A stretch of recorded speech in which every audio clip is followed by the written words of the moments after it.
We're on. We're on. Hello, Hello. ladies and gentlemen. This is James. Hi all. I'm Ross. Welcome to a review of Fantastic Beasts. Fantastic Beasts. Forgotten the subtitle. Crimes of Grindelwald. Crimes of Wimbledon. Wimbledon. Crimes of Wimbledon. Crimes of Grindelwald. Grindelwald. Yes. Yeah. So I am Ross's friend, and yeah, so I've just been wanting to do videos for a while, and he already has done them. So, and I've just seen his videos, and I thought they're a bit meandering. Sometimes loses track a little, which I'm kind of doing now, and perhaps I could just bring a bit more of a focus to them, and just bounce opinions off. So just see how it goes. If you don't like me, or if Ross doesn't like me or doesn't like the video, then we can call it quits there. But it's just a little experiment just to see how it goes, and then go from there. So yep.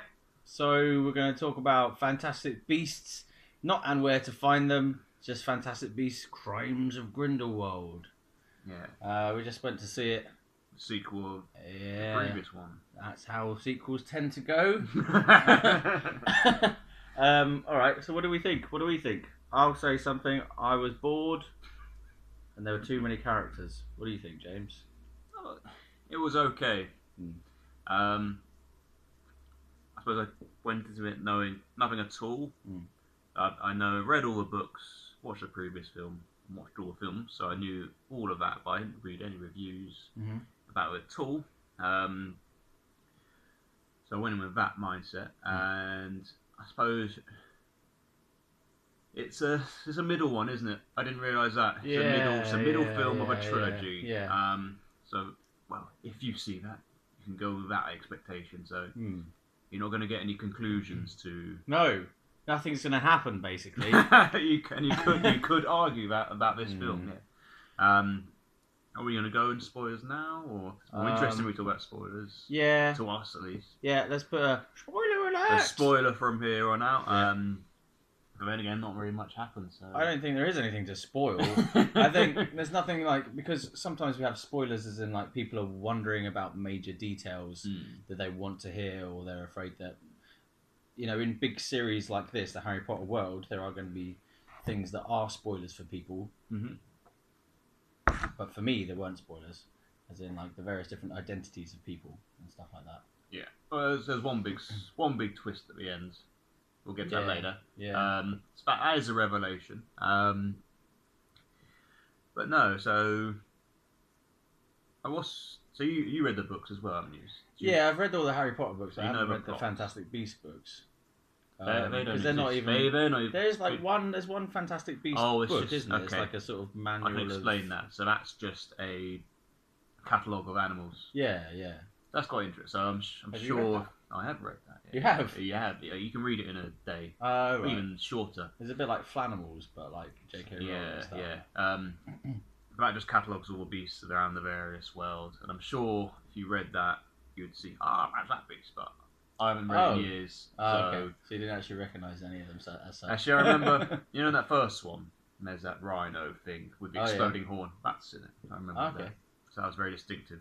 Very imaginative creature. Yeah, actually, thinking about it, there was slightly less, I feel like there was less emphasis on monsters in this one. Yeah. Because there was a lot of different stuff going on. It wasn't just about Fantastic Beasts. It wasn't really about anything from my They're like a side show to it. Yeah. But that is one of the things you did like, wasn't it? What's that? You liked a certain beast in it. That was a highlight of the film, it seems to be, you said afterwards. What? Are you talking about what you thought was the highlight? No, you told me. You said the lion thing. Lion thing? That's the one you liked. You said you liked it. I was just trying to wait for tits to come out. There was no tits in the whole thing. Don't expect tits and coming from this, and that's a 12A. Why don't you tell them about what the lion thing? You like the lion? The dragon lion. Yeah, it was all right.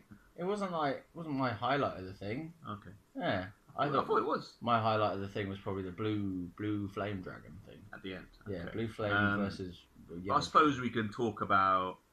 It's quite imaginative still. There's a lot of there's cool stuff. The magical world is quite an interesting world, and the 1920s Is it 20s? Was that when it was 1927, 1920s, London. Did they put that at Paris. the beginning? I just didn't see it. Yeah. I was thinking, what time period is this? And I felt like I missed the point where they actually put the date on. Yeah. Was it 27? I didn't actually know that. Yeah. So, okay. I know. So. Did you like that? Well, no, yeah, I see what you're saying. Like, I like the clothing and stuff that they were wearing. Yeah. The wizards. Yeah. It was nice to see all the different. Well, yeah, like all the wizards being in older style clothing. Yeah, that was interesting. Yeah, and like obviously there's a lot of visually. There's a lot of when they obviously go to like a magical place. There's like obviously the 1920s Muggle world, if you like, our world, and then there's like the secret doors to various like magic. They all looked very nice, didn't they? Well, I thought it looked nice. Did you? My opinion on that is that they overdid the magic. Actually, there's too much I thought stuff there was going just on. Too many different magic things. It was almost a bit like if you go to a technology show, and they're like, oh, look at this, and look at this. It's like, look at our new magic and stuff. They're throwing up everywhere. There's just so much of it, and I thought it loses some of its meaning the more you do it. If it's just good, it was really mysterious and good when the whole Harry Potter thing started off, because we hadn't seen that much magic, but now it was like every 2 seconds there was something new magical. So there's there's a part in Paris, so they go in that door. You like go from the Muggle world to the Wizard world, and there's that circus going on, and so that was that's too much. I thought that was quite cool. Yeah, I liked. So it's just everything, like people in bubbles walking around, and like these weird animals, and all these like. Something I liked was because these sparks flying everywhere and all that kind of stuff. I liked when Newt was like trying to chase this feather or something. He was trying to find out where his kind of ex-girlfriend or whatever had disappeared to, and he used some spell and he like licked the ground and stuff. He's a bit of a weird guy. He's quirky. Like, what do you mean Newt? Eddie Redmayne. Sorry? Eddie Redmayne, isn't it? I don't know. It's bad. I just realised it was Johnny Depp as Grindelwald. He looks very weird, doesn't he? Yeah. What, Eddie Redmayne? Grindelwald or... Yeah. I like Grindelwald's look, but I thought that was strange. Why would he have that hairstyle in 1927? Yeah. And the funny eye, like, that's a bit... I like that because it sort of made him look like he distinctive. Could be evil. Evil. Anyone who's got a glass eye or a dodgy eye must be evil. Yeah. You're not supposed to agree with that. That's nonsense. I'm just bumbling along. Yeah. So what else? Overall, my feeling was it was just kind of a bit. It never really rose to being. There was no climax as such. It was kind of like. No. It felt, as you said, like it was the middle one of a trilogy. Therefore, the third one is where it's all gonna happen. Yeah. So I did get the sense sitting through it of like, this is never going to go to a certain level, as in it's in the middle level. It's never going to rise to be, have a climax, which is a shame because I feel like they could have had something at the end that was bigger than what they did put at the end. No Empire Strikes Back. Yeah, exactly. Two Towers, Lord of the Rings, where a resolution clearly happens in Two Towers. There was no big Empire Strike Back twist and all that. Yeah. It's just all set up and no payoff. Exactly. That's perfect way to say it. It's all set up and no payoff. Especially we'll talk about the plot. So Grindelwald breaks free, surprise. So it does continue off from last one where he's captured, and he breaks free instantly. Mm-hmm. And then there's that guy from the first film, Credence, yeah. Who is a bastard. He's a bastard. He's not really a bastard. He's being... You were talking about the Obscurus. Yeah. So he's got that power, and there's only one of him. So Grindel's break free, and Credence is still alive because he thought Eagle was destroyed, didn't you? In the last one. So I didn't actually know about that. I'd forgotten that he might have been destroyed. It's been a while since I saw it. Yeah, I mean, I remember him like he was big with all his black swirly. Yeah. It doesn't seem that effective. It was good in the last one. He didn't do much of it in this one. The wizards seem to be able to defend against it quite well. It's very impressive visually. Yeah, I really like that. The black swirly thing. Yeah. It's quite a powerful image. But he's back, and he's looking for. So I suppose the main driving plot for him is he doesn't know who he is, does he? His mother or his father. Yeah. So he's going to Paris to find who he is. And Grindlewald is manipulating him because he is very powerful and he wants him on his side. And Grindelwald's motivations are... We weren't quite sure. I don't know what anyone's real motivations are. I felt a bit confused as to what was going on because there were so many different people with different supposed goals. Like, what was Newt's goal? It was to stop Grindelwald? To find his ex-girlfriend? There's Dumbledore as well. He's involved in it. Yeah. I suppose... So Grindelwald's... So he's a pureblood. You certainly get an impression, don't you? So there's that whole pureblood thing going from the Harry Potter films, isn't there? Pure hairstyle. That pure hairstyle as well. Nice hairstyle. Of him... Of trying to just keep the magical community to itself and not get with muggles and all that stuff. Well, it seems like his goal is basically domination, though, isn't it? He wants to dominate the Muggle world and the and the Wizarding world. Yes, and he doesn't want to. He doesn't want. He says it doesn't want to destroy them, but he wants them all under his command. See, again, I'm not kind of unclear about what is. But he's really after. He's a bit. It's a bit weird. It's not like Voldemort. You knew what he was about. Yeah, so he wanted to take over the match. So he still hated Muggles, didn't he? He wanted them under his power as well. Yeah, I think he just wanted to kind of. But he was all about. I suppose that arc was all about him killing Harry in the end. And that was. Yeah, he had to. Didn't really know what he was going to do. I suppose he wanted to dominate Muggles, but I suppose the main thrust was him versus Harry, wasn't it? In that whole book. Well, he had to get rid of Harry if he wanted to rule the Muggles. Yeah. I think that's. Yeah. So he does. Yeah, he wants to rule the Muggles, and Credence is his way to do it. We talk about Dumbledore. So is that what you think? Is that what it is? Because Credence is so powerful with his obscurial thing. Yeah. Okay. That's what they didn't mention that. Sense, but it's like it wasn't ever really clear about how. Okay, so how are you going to use his powers and like exactly? What is your plan? It's revealed at the end, but we'll get to that, isn't it? There's the big twist, the big revelation. But we'll get to that at the end. Okay. That's the big thing. That's the big major spoiler, so see that till the end. So he needs Credence.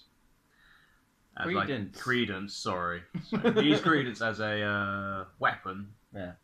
And he says this to beat Dumbledore. So Dumbledore's in it as well, as you've probably seen in trailers, if you've followed anything. And he's revealed at the beginning, and he's the one that sends Newt to Paris to. What was his motivation for sending him there? I don't know. He was like, you got to go to Paris to. I don't know. It was to stop Grindelwald. It's basically to stop Grindelwald, wasn't it? But it was very vague. He didn't say how. I think Newt was supposed to protect the Obscurial guy. Newt was supposed to protect Credence. Yeah. So this was like one of my issues with it was there was far too many different people with supposedly plot lines. Yeah. Like then you had the plot line of the lovers, the Muggle, so Jacob and Queenie. Yeah. So that was another plot thread. Yeah. And then there was this whole plot thread about Lestrange and her, who she was and her family linked to Bellatrix Lestrange from the Harry Potter books. I just think it was confusing with regard to there's too much that we're supposed to follow, and there was no one driving narrative. It was almost like you had kind of 8 or so different plot threads. Yeah. That supposedly were aiming towards one thing, but you never really got the sense that they were moving together. Yeah. And that might be because this is the second one in the trilogy. Because it's more of a set-up type of thing. Yeah. So but for me, that means that while you're in the cinema, you're not having a satisfying experience of a story being told, because you're like, I'm seeing a really long beginning, basically. I'm seeing a really long beginning of an overarching story, which doesn't have a beginning, middle, and end that's satisfying in itself. Yeah. So it's not like it doesn't feel like a so in Lord of the Rings, your separate chunks of each trilogy, your separate chunks of the trilogy, the part 1, the part 2, and the part 3, have an arc of narrative that's satisfying. Yeah. That they make some sort of sense within themselves. That you feel like, okay, that's good. There is some kind of payoff, and it's the middle part, and it's the first part. It's got a big, I suppose you knew Lord of the Rings was a trilogy. It's always helpful. Yeah. But I had no idea this was the middle thing. Could have predicted it, but did you? I don't know. I didn't know. I'd heard. Maybe I should have paid attention to the reviews and all that, but I didn't. So, if that's the point, if you haven't, like, you're just going in thinking this is going to be one film, like, you get a satisfying, conclusion. You're not. You're not. You're definitely not. So, want to talk about this ending part? Let's talk about the ending part. So anyway, the climax is a speech in in an arena, kind of. Or it is. It's the Wembley of the Muggle. So, Magic World, sorry. Grindlewald. So Grindlewald does a big speech to these pure blood wizards, and he's saying he doesn't hate Muggles, blah blah blah blah. But then he shows a foreshadowing of World War II. Yeah. Like a big image, and you see like the tanks and fighter jets, and then the atom bomb go off, and then he's like, "What's to stop their weapons turned on us?" Yeah, like they're going to lust apart, and then they're going to turn their weapons on us. See, if they could have done that near the beginning, and that would have made more sense without the rest of the. It would have given the whole story some more drive. Like, yes, I suppose. That makes sense. Because then you would have been like, oh, now I understand what his motivations are. Yeah, so he wants to. That's a bit more, less of a cartoon villain, isn't it? Shall we? It's more. That's quite more reasonable idea. Yeah. I like the idea of that he's so. The Muggles have been these. So he's basically trying to been really like what's it? So the Muggles, the technology of the Muggles has been, if you figure out history, it's like been slowly getting better, but they've obviously they're magic, so they've got this massive upper hand, so they can't do anything. But is that going to last forever with the technology getting better and better and better? That's quite an interesting, and you can see the threats like there's way more of them. So that's kind of interesting. But they bring it up a bit late. So is he like? I felt like he was maybe trying to say, I can prevent us from World War. Let's nip him in the bud now. Is it like he's trying to sort of? So he was saying, look, you're going to have this World War unless I rise to power. I think it's no. I think it's sort it all out. So they got obviously there's World War II is going to happen, and that's going to be like a Muggle war, but they're going to have a weapon still after that. And he's like, what's to stop them turning those weapons against the wizarding world? Wow, seems unclear then. Doesn't really. Yeah. Still, I thought that's the thing though. What he was saying was that because he said I've had a vision, didn't he? I've had a vision of what is to come. Yeah. And he does that. Yeah. And then he shows the World War II stuff and the atom bomb, and then so was he trying to manipulate? The people in that crowd. I think so. Just to follow him. Yeah. And what's he saying that he's gonna? I suppose he's gonna stop that from happening, or what? Well, if he's in power, he'll be able to control and rule them. Yeah. But that was another. So that's the problem with magic. The whole idea of magic in this universe now is it's kind of unstoppable, isn't it? It's just a bit overpowered. It's a bit overpowered. Yeah, you used to anything to happen. It's like magic. You can magic it. Is the answer? But in the books and by extension the first films, like it seemed to have some limitations, didn't it? Like Voldemort is killed just by Harry Potter. Like I never thought of it like that. Yeah, you're right. Deflecting like a simple spell. They collide. Yeah, there is a lot of overpowering of the magic in this one. Actually, I suppose getting to that climax. So he has So he gives a discussion to purebloods about potential Muggle technology being aimed at the wizards, and then the auras. So the Ministry of Magic is involved in this. I suppose we better talk about that a little. So they're trying to stop him as well, but they're doing it differently to Dumbledore. They think Dumbledore is. They meet Dumbledore at some point, don't they? Yeah, they're trying to get him to fight Grindelwald. They want him to fight Grindelwald, but Dumbledore says he can't, and he'll not explain why. But that's explained at least. And they know Dumbledore's doing different stuff, and they think there might be some conspiring against them. They say that, and Dumbledore says that. But anyway, so the Ministry are there, and the auras are there, and then there's like a whole troop of auras come in,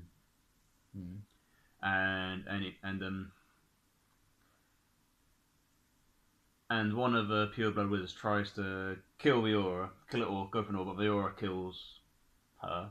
Oh yeah. And Grindelwald manipulates this situation to saying, we're not the ones that do violence, the Ministry are, and he's like goes apparate, which is disappear in the Wizarding World, and spread the message. So this whole room full of people do that. All the purebloods that are there do that, and then the auras are still there. They all disappear, and there's just him and like his few like hardcore supporters, yeah. And then he like does this like blue circle. That flame thing was cool, the blue flame thing. Around him, as like a protection, and then I don't know. He like starts to welcome. He's like, if you want to come with me now, you come in, walk this blue flame, and you can come with me. And they do, and they disappear off. And one of his followers, who is perhaps is unsure about him, dies. So it's clearly this blue fire is dangerous. And then he like starts flinging the blue fire at the auras and like killing them instantly. And we're just saying he's really powerful. He's like there's like about 30, 40, 50 of these auras who are meant to be like dark wizards catching him, and he's just like taken out dozens of them. We're doing about like he seems even way more powerful than Voldemort. And like more powerful than anything you would have thought that happened in the books. Which is bizarre in a way, because you would have thought that Dumbledore got stronger as he got older. Yeah, and he never demonstrates anything like this. The most powerful wizard ever. Yeah, and then you've got this Grindelwald who's like pretty. It's meant to be, they say meant to be as equal to him, whatever. But then we get, I suppose, there's the other main plot line of what was her name, Jacob and Queenie. Queenie, yeah, and they're like having a bit of a love tiff, aren't they? Lovers tiff throughout the whole thing. Because they're not recognised, their marriage wouldn't be recognised, and they'd be hated or whatever. So you can't. So it seems that Muggles can't marry wizards.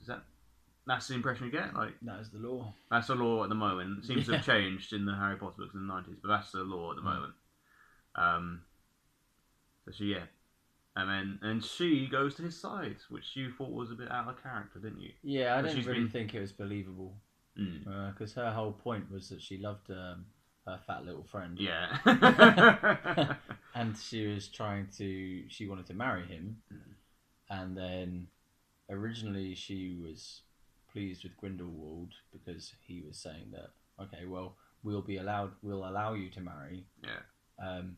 I just don't think it makes sense why she's like meant to be like quite a sweet character. Yeah, exactly. Like she's really loving, and she's been portrayed exactly in the previous ones as exactly like that. An empathic person, loving, sweet, kind, being able to read people's minds and stuff. Evil wizard. Like you would have thought she would just read his mind and gone, "Oh, he's actually." That's the thing. She can read minds. That's a bit of a plot hole. So yeah, I suppose it's not drawn attention to that much, but it is. But yeah, we don't forget it, do we? Like we don't. So that happens, and then this blue flame turns into. And they all fight him. And then dragons. Nicholas Flamel. So from the. Again, there's too many people. I suppose it's clearly in the universe, isn't it? Yeah. So which is quite cool. What do you think? I thought. Yeah, but like Nicholas They Flamel, just should have like Nagini, the snake. they're just trying to shove everyone in there. Yeah, Like, let's just give everyone a little bit of backstory. Like, You know? Oh man, it's too much. Like, but yeah, so the climax is that, and so these blue flames turn into blue dragons, don't they? These blue like spectral dragons, and they're like, I'm going to destroy the city, and then Nicholas Flamel turns up with like, all the remaining auras that haven't been killed, and the main characters like Newt's there.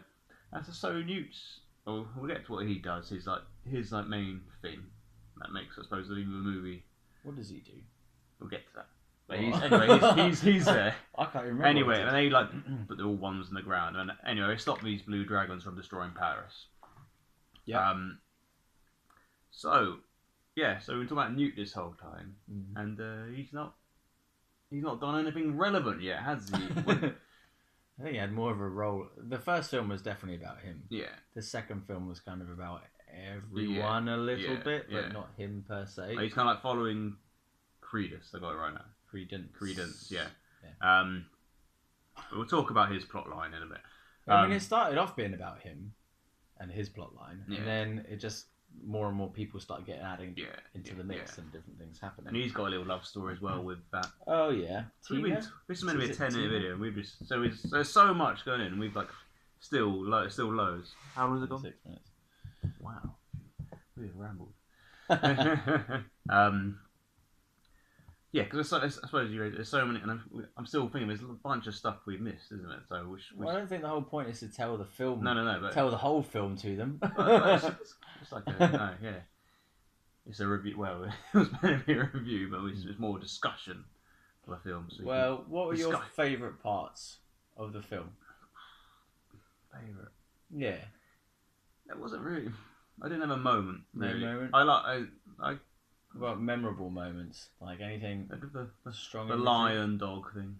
Oh yeah. The lion dog. I liked the visuals. I'd say would be my highlight. It was a nice imaginative film of the 1920s, mainly Paris and London, and that was all. Yeah, that was all very visually nice. But yeah, and I was engaged. Would you say engaged? I was engaged every now and again. I was drifting in and out. Yeah, I mean, I was watching everything that was happening, but I think I was only emotionally engaged occasionally. Like occasionally went, oh, this might be a good bit. But yeah, I was watching it. I wasn't I wasn't passionately engaged. Like I didn't feel like I was invested in any of the characters' plot lines. I was a bit kind of like. To be honest, I spent most of the time when I was thinking to myself, I was like, what's going on here? What is actually? What is this moving towards, or what is the? What's the goal here? That's what I was thinking. What is the? I felt like that. This thought ran across my mind. I thought it doesn't seem like there's anything. Each character doesn't have a clearly defined goal, or there isn't a clearly defined goal or a movement to the whole thing. Like, for example, in the earlier Harry Potter films, the actual Harry Potter films... Credence has the one goal. That's it, isn't it, you say? Yeah, well, he wants to find out his identity, I suppose. Yeah. But it doesn't seem particularly powerful. It's like... And you only really realise that that's what he wants right near the end. Yeah. But the other... Like, the earlier Harry Potter films, there was always... an understanding that there's some kind of fight going to happen at the end. You know what I mean? Yeah. That there's you're moving towards the resolution of a mystery. There was always a mystery being resolved, like Voldemort had got into this person, or Voldemort has done this, and they're trying to sort of move towards something. There's a sense of moving towards the resolution of a goal. Yeah. But this was like, I feel like the resolution of the goal is way over there in the next film, perhaps. Yeah. And so I just didn't feel like there was any clearly defined goals, so I couldn't fully invest in the film, if that makes sense. I couldn't fully engage on it, because I didn't know what anyone was trying to achieve, I suppose. Yeah, I suppose, I agree. Yeah, it was just, too many moving parts. Yeah. Trying to come together, Yeah, that's the overall feeling I had. Is just there's too many different parts, and not enough focus if they'd say let's cut out a few of a few of the side characters and just had a tighter story, maybe around Newt and Grindelwald and Dumbledore, and Credence, those 4 characters, and made that a really strong narrative. Because they're the only relevant. Yeah, and have the overall, well, at least at the moment. Yeah. But it felt like there was a lot of side characters who were trying to be given airtime as main characters. They're not really main characters. Yeah. That was just my feeling anyway, so that's why I couldn't... I mean, I was bored throughout some of it, but I enjoyed the ending for the spectacle of it. The spectacle was good, yeah. I suppose we'll just... major spoiler for the final bit. Yeah. So, anyway, Credence goes with Grindelwald at that arena. Anyway, and Newt goes. So one thing that Newt does, is get. So you see a scene earlier, that Dumbledore looks in that mirror from the first book and sees what he wants, and it's Grindelwald. So they were friends, and that was into that in book 7, and it's revealed that they create this little item, which like a blood bond, or something was called, wasn't it? Which means they won't fight each other. So that's why you can't just go over. That's why it's explained right at the beginning why Dumbledore just won't go over and fight Grindelwald, is because he's magically can't. So anyway, so Newt's Niffler nicks it off Grindelwald, nicks the pendant. Yep. But Dumbledore didn't give him instructions, did he? It just kind of happened randomly, didn't it? Yeah. Because Dumbledore didn't say, he just says, I can't fight him. And didn't give a reason. I don't know, maybe he thinks Newt's clever enough to work it out, but that's all. That's why Newt's there, and that's the main thing he does anyway. And he gives a pendant to Dumbledore. Do you think that Dumbledore had set that up? That Newt should find that pendant thing? Well, he seems shocked. No. Yeah, he seems shocked when he shows him at the end. So no. So that was a bit. Because you have Dumbledore from the earlier books is always has the master plan that he reveals at the end. No, it seemed. I planned everything all along, Harry. I knew you were going to do this. I don't know why he didn't just tell him. Go to. Try and get the blood thing. They had to give him more thrust, wouldn't it? If he said, "Go to Grill and you need to get this item. It's very important that you do." Yeah, that would have given it quest. Yeah, but he's just there just to check on him. So that's resolved, and then when they do pull something out their rectum at the end, don't they? That final twist. Okay, yeah. Do you want to say that? No, because I probably can't remember it. How do you think that? That's like a big revelation. Credence turns out to be Dumbledore's other brother. Yeah, it just makes no sense at all. So that. And Grindelwald tells him. So Grindelwald tells how he's worked it out. I don't know. Yeah. Grindelwald seems to know fucking everything without. Because we won't talk any more about it because we want to wrap up. But they show how Credence got there. But how he was Dumbledore's brother. No, he didn't know. They did. On the ship, the sinking ship. So they swap the babies. Oh yeah, I suppose. So that was Dumbledore's brother. So how does he know? Yeah. In the other cot, they swapped the baby out. That was Credence. Yeah. And it's just a random baby. Dumbledore's brother. As far as we're told now, so with me. Yeah. That was okay. So perhaps maybe if we're being very generous to him and say Grindelwald's lying and manipulating. Yeah, possibly. Or it could be true. And it's just gone untold for 7 books and 9 films. Oh, I thought that might have been a secret that I hadn't, there's no... There is an Aurelius, though, isn't there? There is a Aurelius Dumbledore. Is there? There must be, I swear. There's only 2. Yeah. What, Dumbledore and, Albus and his sister? And his brother. No, it's his sister and his brother. So Aberforth. You have a brother? Aberforth. Yeah, there you go. Ah, so they just invented a new brother. It seems like it. Oh, okay, that could be bollocks then, couldn't it? Could be, as you say, could be a Grindelwald. Missed it entirely. Could be a Grindelwald manipulation. Well, if we don't know the facts, then we could just be looking like idiots. Yeah, now. yeah. Has it been told that there was an Aurelius before? I don't think so. Oh, okay. I was mixing up Aberforth. But it kind of as that. So Grindelwald wants him to defeat Dumbledore because he doesn't trust himself to beat Dumbledore. They're so many equals. Oh. I just like so. Oh well, yeah, because if Grindelwald's got the blood pact towards Dumbledore, they've got it equally, haven't they? So they both can't fight each other. Right. Neither of them can fight the other one.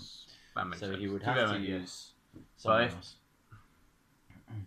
But no, because he had that all along on him.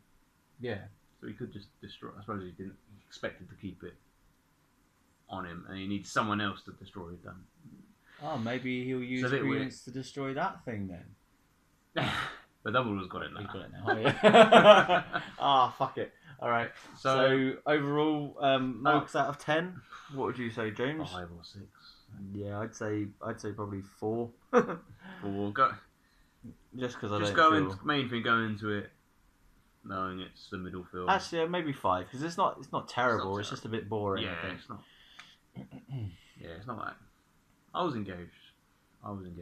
Good for you, James. You were engaged. Every now and again. Time, yeah. Okay. Thanks for watching, ladies and gentlemen. That was more a discussion than a review. Yeah. We'll probably change that on the heading. Discussion. This film discussion. Straight review. So this has been James. I've been Ross. Hopefully it works. Subscribe and share and stuff. And catch you later. See you later. Do you want to do the honours, James? There you go.